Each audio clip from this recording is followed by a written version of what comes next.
Okay, so this week we've been looking at counting up to solve subtraction, which we've been calling frog method. So this is really helpful if the children are doing a subtraction that has a lot of zeros in it as placeholders, because it means that if we are doing a stacking method or a compact method, then we're not having to carry across into the zeros. So this is a really helpful way. The top tips today would be for the smallest number to go at the start of the number line, and then you're counting on to the bigger number. So that's the first top tip. So the first step that I would do here is I would be looking at the 8, and I'd be thinking of my number bonds. What are my number bonds? 8 and it's 2. So I write that plus 2. Then I would write where I am now to keep track of it.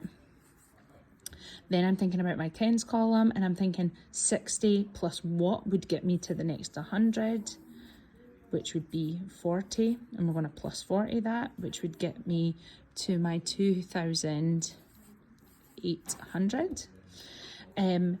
What we do want the children to do is, this step is brilliant at breaking it down, but it would be good to eventually get them thinking of those number bonds to 100,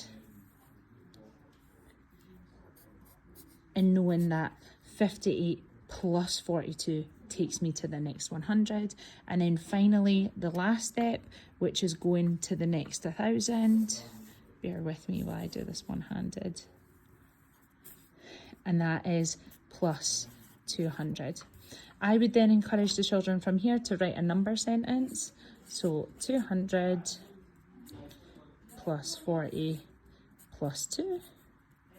And then this is a really simple way of doing this, that we know that hundreds, we have 200s, tens, we have 4, and our ones 2 to get our answer there.